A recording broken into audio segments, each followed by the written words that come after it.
Despite it being a relatively small island in the Ryukyu Island chain off the southernmost point of Japan, Okinawa has a rather intriguing and dark reputation among military circles.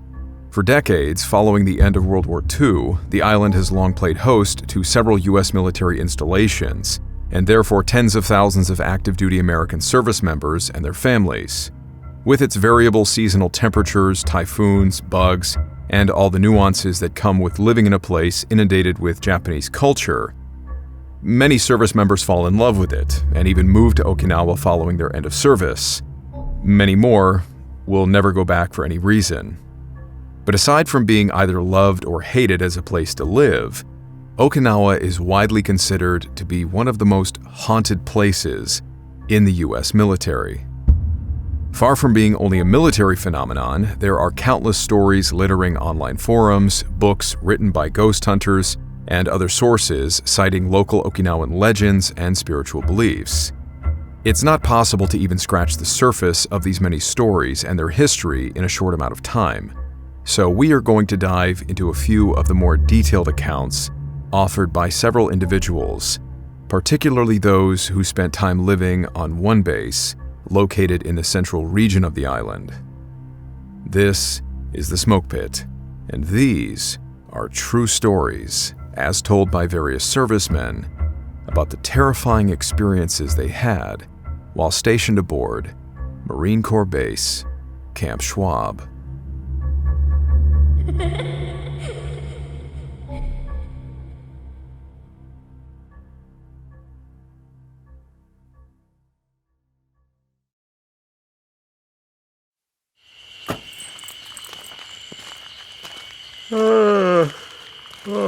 Here's what I love. Staff duty.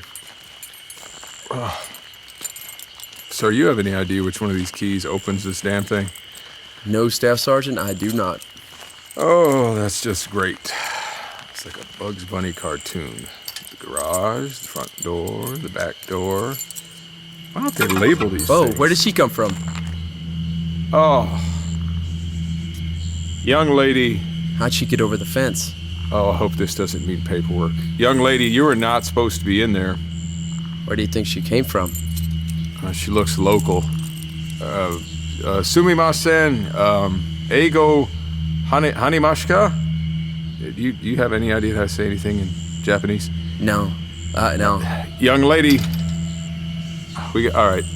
I gotta get this gate open. Hey, where's she going? Hey, don't walk toward. No, come back. Come back. This first story was originally submitted to the Tales from the Grid Square Project by an unnamed Marine. Since he wrote this expecting it to be read primarily by other Marines, this story begins with him speaking about the widely accepted notion that there is a ghost of a small girl on Camp Schwab who haunts the ramp. The ramp is just a military term for a large, fenced-in parking lot used for storing and maintaining military vehicles. When I was in Okinawa, I rarely ever set foot on the base myself, but it seems that many Marines who spend time living and working on the base will at some point hear about this story. While some guys are rotated out on overseas deployments on an individual basis, this particular devil dog was deployed to Okinawa along with his entire unit, a cycling of troops in 6-month intervals, which is called a Unit Deployment Program, or UDP. It's a term he's going to be using. I wanted to clarify that. He writes, "So I never witnessed the ghost girl, but my staff sergeant saw her on the first UDP he was on. When I replaced my buddies during my UDP, they told me they saw her as well. From what I was told, back in the 70s or 80s, a 7-ton, one of the large troop transport trucks, ran over a little girl in the ramp area, and she's haunted that area ever since. In our first UDP in 2014, my staff sergeant was on battalion staff duty, and he and the duty driver were heading down to the ramp late at night to double-check everything was locked. From what he said, they pull up to the gate at the ramp, and he gets out and starts to get the gate unlocked. He looks up, and about 30 feet away, next to the last line of AAVs, there's this Japanese girl looking at him and the duty driver. She then walks past the AAVs, through the fence, and disappears into the jungle. My staff sergeant said, "F that," and they hauled ass back to the battalion building. A couple years later, in 2016, I arrived a month early to do a changeover with the other company. I'm hanging out with my buddy, and he tells me that the prior week they were in the bay, one of the garage-type workspaces, working on an AAV track. It's late at night and pouring rain. There's about half a dozen guys working on getting this track fixed. He said they all just turned and looked out to the line of LAVs and AAVs, and there's this girl looking at them. And once they see her, she turns and walks through the line of vehicles and the fence back into the jungle. They all bounced and didn't want to hang around after that. I know some more of the guys I'd been with had witnessed this ghost, but those are the two that I recall in detail. We were always spooked if we were out there late at night. Some of the instructors would even talk about getting old radio transmissions from World War II when they were in Okinawa. They told us that if we get to Okinawa and are doing night ops, we might run into that while we were there.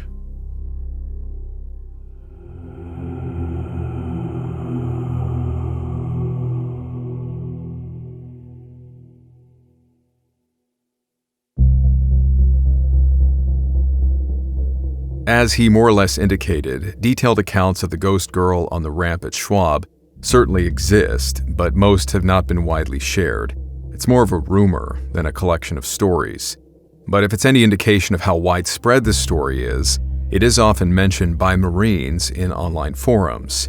Another Marine under the handle I Build Robots posted in a forum about Okinawa ghost stories. The old boat ramp on Camp Schwab, Okinawa, had dudes in my shop refuse to work overnight shifts because the little girl roaming the halls. The current building my command HQ is in used to be the base hospital. Now it's all offices. Roaming duties are interesting when you roll into a secured basement with motion detector lights that randomly trigger. One Marine with the handle Automatic Sprinkles 2 asked a question. My last UDP, I was at Camp Schwab. I work as a AAV crewman and heard the stories of the little girl at the ramp and so on. This whole island is creepy. A buddy of mine said he'd seen a little girl in his closet one night. Any other Marines have any stories? Also, feel free to share stories about Camp Fuji as well. Another Marine with the handle Navalus2208 responded. We had two guys in my unit see a ghost of a little girl on the ramp at Camp Schwab on different occasions. It was back in 1992, 93. They were both teased mercilessly, but both swore that it happened. After reading a different ghost story shared by another Marine stationed on Camp Lejeune in North Carolina, a Marine with the handle Fat Kid Loves PC Gam responded. This story hit a nerve with me. I've literally heard a story very similar to this from the trackers out of Camp Company on Camp Schwab, except at their ramp it was a grown woman who would walk up from the ramp at the guard. The eyes, though, the description of the evil in her eyes is exactly what was described by those trackers out at Camp Schwab. Huh. You trackers have some weird stuff at your ramps.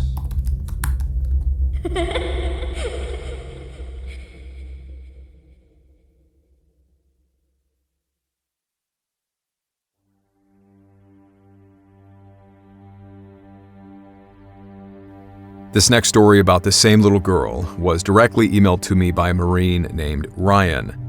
Not sure if you wanted me to out your full name, brother, but in case his buddies are listening and they doubt that this is his story, his last name starts with A and correlates with a type of currency. I'll leave it at that. Something to first point out is that it seems like a lot of Marines who spend time in Okinawa also end up flying up to mainland Japan and conducting training around Mount Fuji, which I did as well. There's a Marine Corps base nearby, Camp Fuji, and also a forest at the base of the massive volcano called Aokigahara, which translates to Sea of Trees, that is commonly called by another much darker term and has been the subject of many controversies, including the one with famous YouTuber Logan Paul. With this forest's dark reputation, a place where many Japanese locals walk in with a length of rope and no intention of ever walking back out, perhaps it's no surprise then that Marines training in the area seem to have paranormal experiences there. Ryan writes in his email, "Hope all is well with you. I was going to include a story about my platoon's encounter with a ghost in the forest near Mount Fuji, but I can't find the map of the Fuji training area where I had marked our location where it happened. So here's a story of the ghost girl my buddy John and I saw in the barracks at Camp Schwab. Okinawa, Japan, 2015. It was a late night at Camp Schwab, and I was having trouble sleeping. My buddy John was on barracks duty that night, and I thought I'd keep him company. So I grabbed a couple of Red Bulls from my fridge and sat with him in the duty lounge talking about what we were going to do once we got back to the States. About 15 to 20 minutes passed by when he got up from the desk to go tour his post. Just when he stepped outside the doorway, he had a look of fear on his face and just stood there for what seemed like a minute or two. And then he motions for me to come see what he's looking at. What I saw cemented my belief in the paranormal. I looked down the hallway and saw an apparition of a little girl in ragged old clothes standing by the fire exit. I don't know what made me do this, but I said, "Hey," right when the door opened, and she ran out. We ran down the hallway out the door and looked around the area outside, and there was no trace of her. Many veterans who spend time in Japan have a similar story from Camp Schwab. It doesn't surprise me that military bases, especially Camp Schwab, have been the setting of so many stories about the paranormal, Okinawa being the place of one of the Marine Corps' bloodiest battles during World War II. I imagine there are many lost souls trying to find their way home.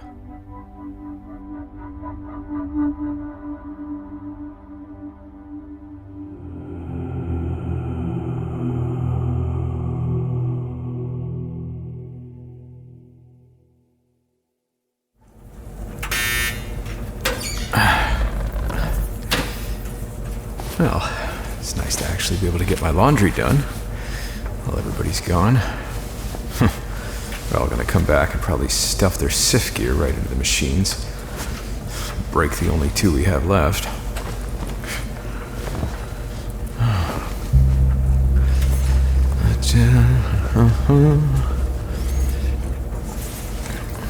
Oh, whoa! Hello?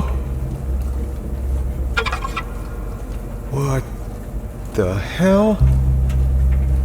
Hello?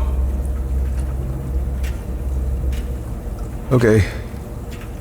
Alright. That didn't just happen. Okay. Alright. The following is another story submitted to the Tales from the Grid Square Project. One thing I should clarify for anyone not familiar with Marine Corps barracks, especially the ones in Okinawa, they are usually like a sort of shabby hotel. A long, rectangular building in this case, with a central hallway, and the barracks rooms are staggered on both sides, usually 3 floors. The barracks guard or duty sits at a desk right there in the middle, on the first floor, near the main entrance to the building, so he can see anyone entering or leaving, either at the main door or at either end of the long hallway. And on every floor right near the central staircase, there's the laundry room. A handful of washers and dryers, you bring your own detergent, it's kind of a first come, first served deal, and there's always some jerk who takes your clothes out of the dryer or the washer before the cycle finishes and throws them sopping wet onto the dirty floor because they are just terrible people. If you are one of these Marines, by the way, may all of your bacon burn. Anyway, now that you have a basic grasp of the layout of the barracks, it was during the time when most of the Marines in his unit were out of the barracks that this Marine started to experience, well, I'll let him tell you about it. He writes, So I was on a UDP and on Camp Schwab for this story. The whole company goes to the Philippines. 3 dudes from headquarters and 2 guys from Easy Company are left in the entire barracks. That's when it starts getting weird. Every day I did laundry, middle of summer, oaky, sweat issues, the doors for every dryer were open. I was on the top floor, and the headquarters guys were the rooms by me. I'd go back to get my laundry out, and they're all open. I shut the doors every time, and then they would be open when I came back. But I can clearly hear when the other guys on the floor would open or close the doors. So I'm like, who the hell is doing this? So one night I was in there. I had just shut all the dryer doors, and out of the corner of my eye was a solid white figure. But once I looked, it was gone. Whatever. So later on, I go back to get my laundry, and as I'm kneeling in front of the machine to pull my clothes out into a basket, I feel someone run their hand across my head. I have a shaved head, and there is a distinct difference between a hand and wind on my head. Later, I'm lying in bed that night, and suddenly the guy in the room across from me is banging on my door and yelling for me to open the door. I let him in and asked what the hell was going on. He said that he had a dream and that this lady in all white was grabbing him, yelling for him to come with her, and when he shoved her away, the metal circular vent cover that was attached to his ceiling crashes down onto the floor, and he wakes up. For anyone who never lived in the Oki Barracks, you have to push up and twist for these vent covers to come down, so it's not like it could just fall on its own. I went over with him and checked, and sure enough, the vent was right there on the floor, and now he said his shoes were gone. Turning a camera light on under his bed, we see that the shoes are now pushed into the corner of the room under his bed. And this is a guy who kept his shoes aligned like he was still a recruit. Like he's one of those guys. So this wasn't normal. I start asking him if he'd been experiencing weird things, and he said yes. The next day we asked a few others in the barracks, and they also said yes. When everyone came back, whatever this was, it went away. I take it that the ghost didn't have enough energy to haunt some 300 Marines, but when it was just a few of us, we were prime targets.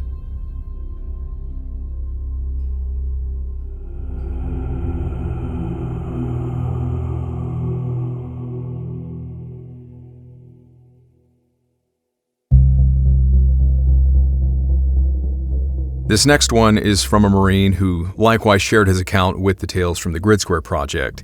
As with the little girl on the ramp story, if only one guy saw it, but when a lot of guys, over the course of several decades, report seeing the same thing, makes you think.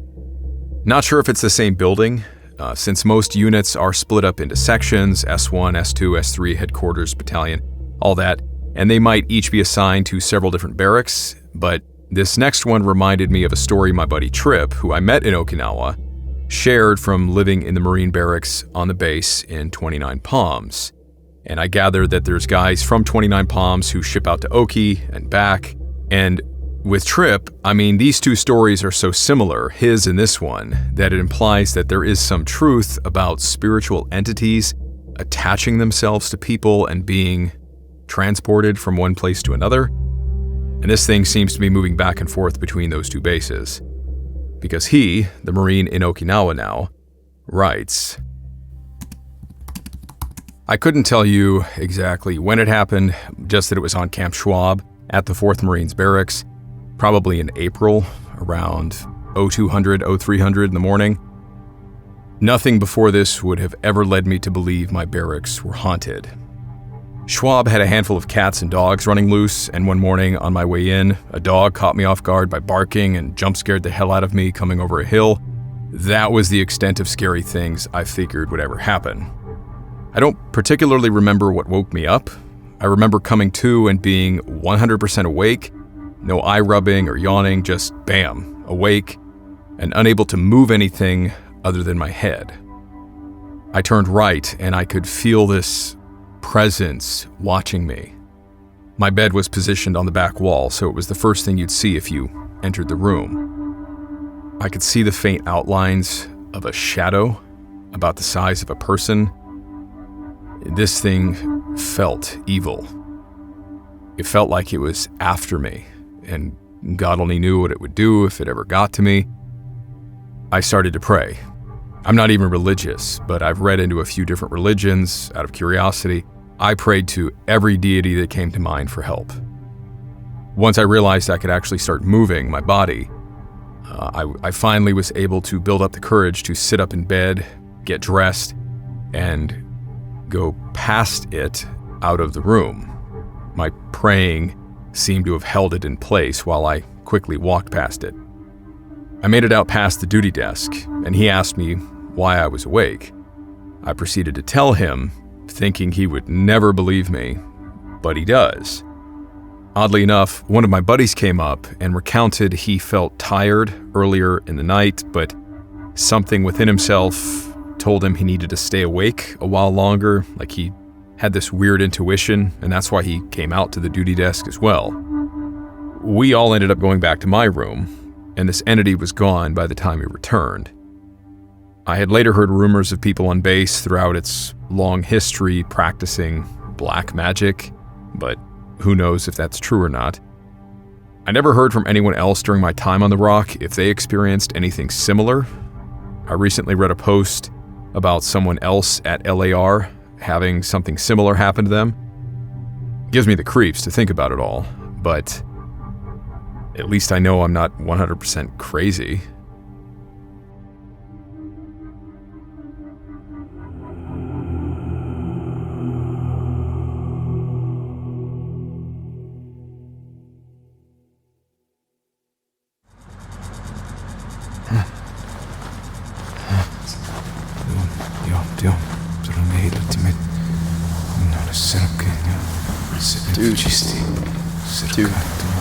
Dude, wake up.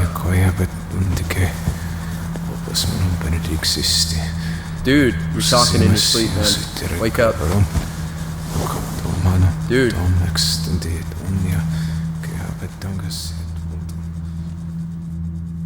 One more story from the barracks on Schwab. Even being a Marine myself, I'm not familiar with all the unit designators, but I gather this Marine, out of all the Marines we've heard from so far, that this Marine was with a different unit. I could be wrong. And then some units do share the same barracks, so it might be the same building. I don't know. He is now the second here among these Okinawa stories to mention a topic that I find comes up often when dealing with spiritual encounters: sleep paralysis. It's a topic that we will have to cover more in future because it is being mentioned a lot in the stories I'm reading. And coincidentally, there was a woman I actually spoke with at a bank some months ago who, earlier in the conversation, she had asked me what I do, and I said that I kind of tell scary stories for a living. So she's explaining interest rates, and then it's like it comes to her that she suddenly mentions having an unexplained experience, which is strikingly similar to the one that this Marine describes. Only she said that as she was experiencing sleep paralysis one morning, she heard a voice outside the door to her room, telling her to open the door. But she couldn't move. Not that she wanted to get up and open the door, but she said that she knew that she was completely awake when this was happening, and she just didn't know what was going on. And I guess until we kind of started talking about scary stories, it just never really occurred. It's like she forgot about this happening. But I asked her what her first thought was about what the voice was, and she blurted out, "Demon." And she actually seemed kind of surprised at hearing the word when she said it, like she hadn't meant to say it. But then she glanced around at the other staff members in the bank working around her before composing herself and saying, we need to get back to talking about this account. So it always just fascinates me to bring up the subject of the strange and unexplained, and just to have people just blurt out stories like this so nonchalantly. Like it's an everyday thing for people. Anyway, this Marine said much the same as her about his own experience, and his story seems eerily similar even to the last account about a shadowy entity being seen in the barracks. Again, I don't know if it's the same building, but his story has a rather unusual twist. He started speaking in an ancient language. He writes, I was with 3rd LAR at Camp Schwab, Okinawa. Before I tell this story, I do want to mention that sometimes I have sleep paralysis. It's not always a constant thing in my life, but it comes and goes. It's maybe 6 or 7 a.m. on a Saturday, and I'm asleep in my barracks room. My bed is alongside a wall, and you can see the wall lockers from it as well as the little entrance into the room where the sink would be. It has some dim yellowish green light, and it's not very bright. Anyways, I wake up at like 0600, 0700, and of course, I am now caught in an episode of sleep paralysis. And I felt something staring at me. So I look towards the entrance of the room, and I see some weird black smoke or mist, almost transparent. Right away, my entire body starts to shake and tremble. And the first thing that comes to my mind is that a demon is trying to possess me. I'm a guy of Christian faith, so I start praying, and it suddenly stops. I open my eyes, and it's still there, but this time it's closer. I just lay there for several minutes with my eyes shut, and I can now smell the scent of something like rotting. So I keep praying, and finally it feels like it stops for good. But the moment I open my eyes is when my roommate starts talking to me.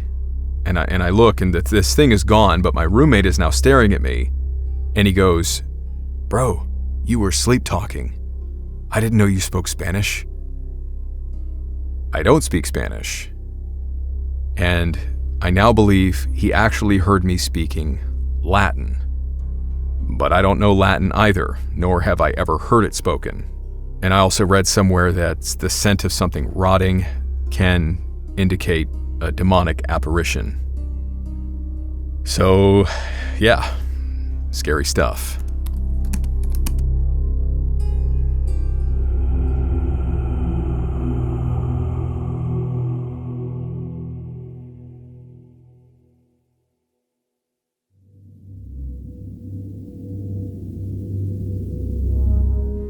You don't have to look very hard to find evidence that Okinawa is a very interesting place.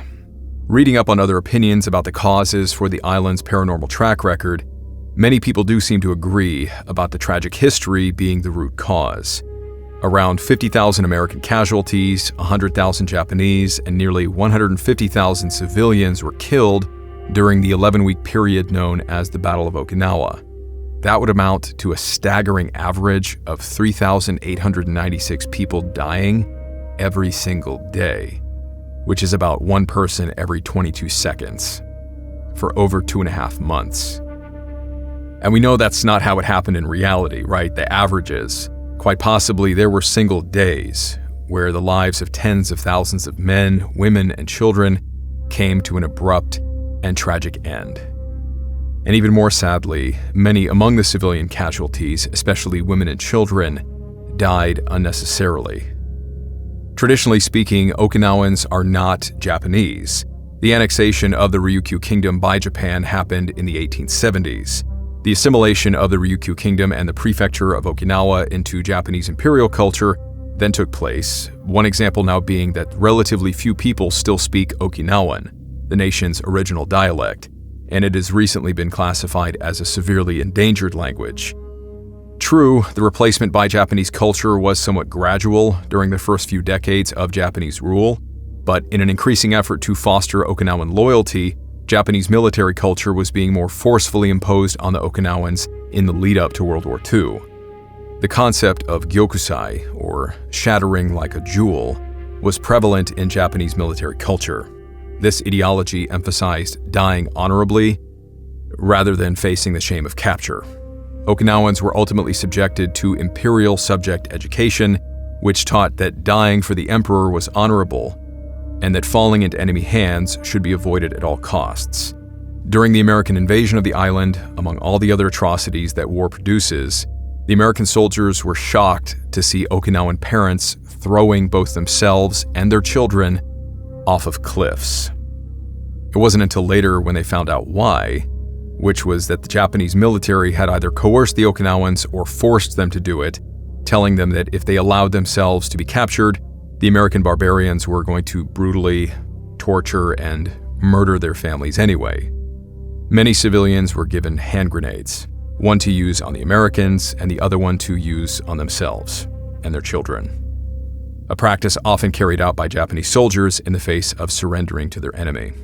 Just an awful battle and a staggering amount of terror and death, all taking place on a relatively small little island. And now, although the guns and screams have been silent for nearly 80 years, the evidence of that battle's brutality seems to persist in the form of spectral sightings. Many of these sightings being reported by present-day American Marines, airmen, sailors, and their families. The island is rife with witness accounts, and these are only a few, and only those from a single base, Camp Schwab. The little girl on the ramp is the most prevalent story from the base.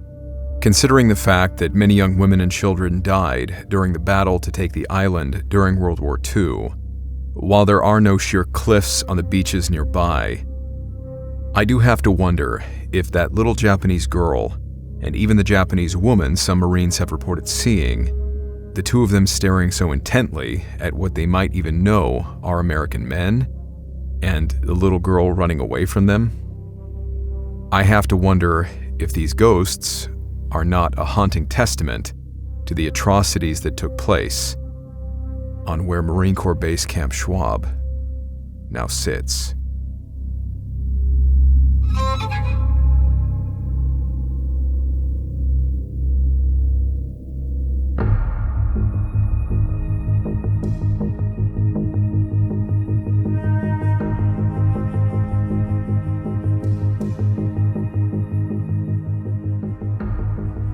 Hey guys, welcome to the After Action here in the credits. Fortunately, I can't say I've ever experienced a haunting at a barracks. I have had some pretty awful roommates though. I never smelled the scent of sulfur or rotting flesh, but one of the guys had some really smelly boots that I made him keep them in a trash bag because they smelled so bad when he took them off. And they were like his favorite boots and he just didn't want to get rid of them. And he didn't want to wash them, I guess, because he'd worn them in Afghanistan. And I was like, dude, I get it. You've still got the Afghan dirt on there, but dude, it took less than 2 seconds after he took his boots off for that smell to hit my nose, and it was awful. But now that I've read these stories, it called to mind all the times when our recon unit would find an empty barracks or even old base housing units on like Camp Foster or Camp Hansen or something to use as a sort of mock building to train in. As if we were in country on an actual mission and we had broken into an abandoned building to set up a hide site and spy on the enemy. Speaking of the air vents on the barracks room ceilings, the one that like fell down in that story, there was one time I did embarrass myself to no end in front of a group of other recon guys, and it involved an air vent cover on the ceiling. It was probably 2 a.m. We had been given access to an empty barracks building on Camp Hansen and had moved upstairs to a third-floor room. It was part of a 3 or 4 week Special Operations Training Group course that we always had to do prior to being qualified to be a recon element assigned to the 31st MU. We were doing a one-night op, with the enemy objective being the base football field or the track area near where the skate park that I never saw anybody skating on, but that area, if you're familiar with it, big, wide open area. So the only way we were going to remain hidden was by sneaking into a barracks and setting up a hide site in one of the rooms and then looking out the window. And let me tell you, an empty barracks in the middle of the night, that is a creepy place, whether it's haunted or not. I don't know why, but super creepy just walking through the empty dark halls of this building. There is something about those Okie barracks at night when all the lights are off. And we were also being all Ricky Recon, so we were already feeling tense about not wanting to be seen, and we had just patrolled across the whole base at night, dodging lights and staying hidden in the shadows, pretending like we were actually in enemy territory, because there's Marines that are still awake out in the smoke pits or whatever, and we can't let them see us. There was one time on Camp Foster, we were doing this kind of training at base housing, and we had to do an extract, and we had no choice. We had to walk by these Marines who were out in their smoke pit late at night, and as soon as we walk by them, they can clearly see us. We're just up against a tree line, and the lights are on and everything, and it was the most embarrassing thing, because they're like, hey, look, it's recon, look at these guys, they think they're so cool, ha ha ha. We just ignored them and kept walking, but Yeah, so we wanted to avoid that, right? So that's the enemy in this case. So anyway, back to this other training mission. We get inside the room. We camp out for maybe 10 minutes to do our sills, or stop, look, listen, smell, see if we hear any noises in the building, which would tell us we had been followed inside or someone was still living in the barracks or something. The 6-man team, me and this other radio recon guy were assigned with, they were going to be the ones taking pictures, doing their whole visual reconnaissance thing through the window of the barracks. And then me and my buddy were going to be doing the ears-on stuff, setting up antennas in the room and enemy radio transmission collections, eavesdropping on the enemy, that kind of thing. And we were also like the new guys. We had never worked with these recon guys before like this. So these other 6 guys, we were trying to make a good impression on them so that they could learn to trust us. So I'm trying to set up our collection antenna, which was a sloping V. It's exactly what it sounds like. It's 2 copper wires attached, in the middle. It's sloping downward in a V shape. And then we attach that to our scanners, and it's a type of collection antenna.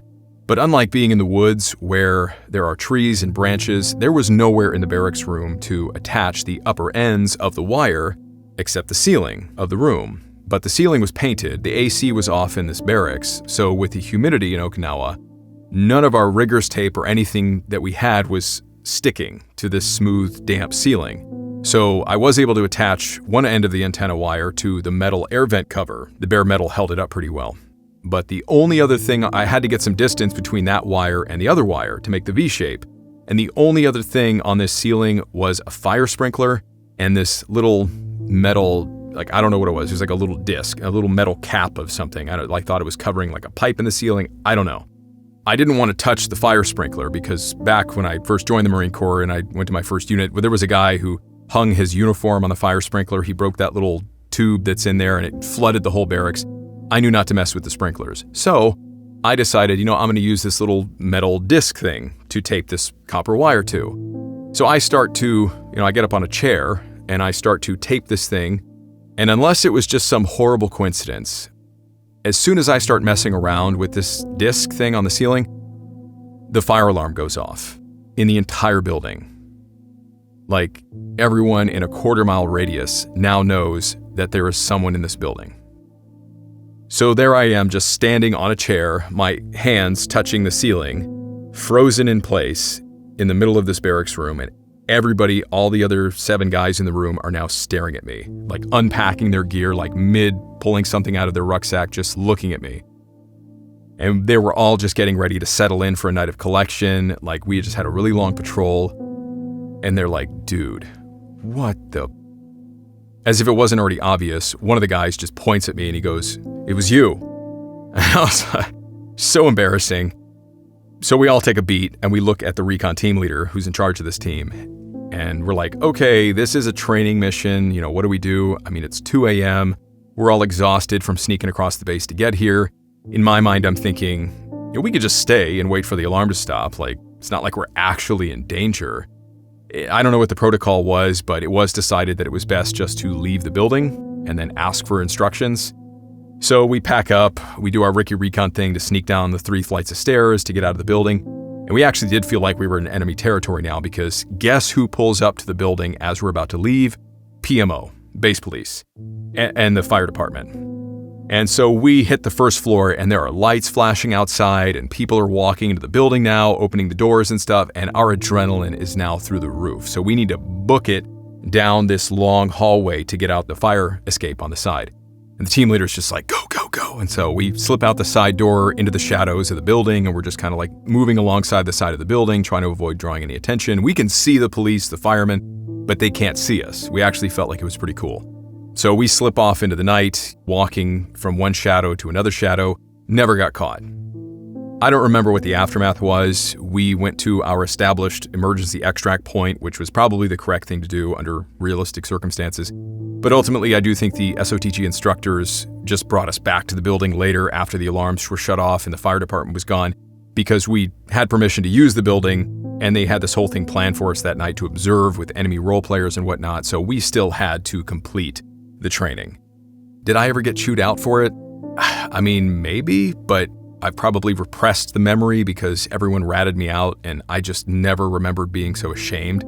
But at the same time, I just don't know how me taping a wire that was coated in plastic. I thought maybe I'd made like some sort of electronic like short circuit or something that set something off, but it was coated in plastic. So whatever that metal disc thing on the ceiling was, I never understood how was that part of the fire system. Maybe it was the heat sensor or something, I don't know. So I also want to justify myself and say that it was just a coincidence that the fire alarm went off. It's funny, I didn't remember this story until I started thinking so much about how creepy the barracks were in Okinawa. So there you go. Well, thank you for watching, thank you for listening, thank you for subscribing, and as always, a sincere thank you to both my patrons, my YouTube channel members, and everyone who has supported the channel in some way through purchasing a t-shirt. I really appreciate it, it really does help. May God be with you no matter what you are dealing with, and I will see you in the next episode.